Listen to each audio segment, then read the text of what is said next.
LIC प्रस्तुत करता है डिजिटल बाल मेला, बच्चों के लिए बड़ा अवसर।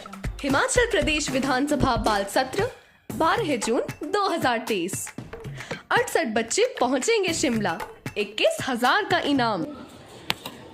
सुप्रभात, मेरी 10वीं कक्षा की छात्रा गमन सैनिक स्कूल दौलतपुर हिमाचल से। आज मेरा टॉपिक ये है कि अगर मैं शिक्षा मंत्री होती तो मैं क्या करती। अगर मैं शिक्षा मंत्री होती तो अपने स्टेट के हर सरकारी स्कूल के ऊपर खास ध्यान देती। उनके सालाना बजट का इस्तेमाल कैसे हो रहा है मैं उसके ऊपर ध्यान देती। हमारे देश में कई ज़्यादा टैक्स लगाया जाता है, उस टैक्स का मैं सरकार से विनती करके 50 से 40% लेकर उसे स्पेशल स्कूल्स भी खुलवाती जिसमें फिजिकल चैलेंज बच्चे भी पढ़ पाएँ। हमारे स्कूल में गरीब बच्चों के बारे में भी सोचा जाता है, परंतु फिजिकल चैलेंज बच्चों का क्या होगा, उन्हें कोई भी शिक्षा नहीं प्रदान कर पाता है।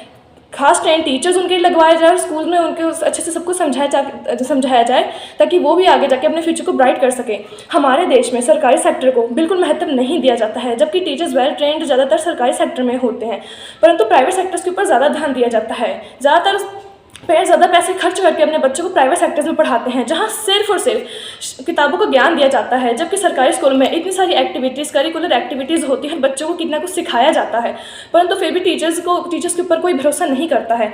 लोगों को अपनी सरकार पर तो भरोसा है, लेकिन सरकार के द्वारा बनाए गए स्कूलों पर भरोसा नहीं है। ऐसा कैसे चलेगा।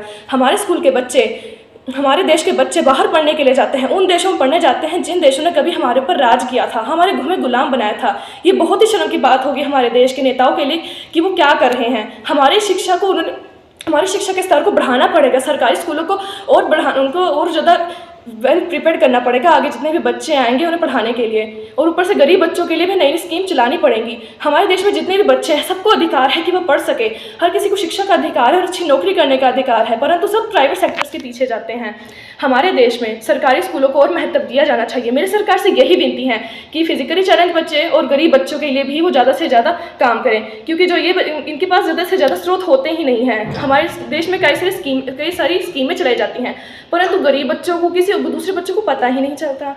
धन्यवाद।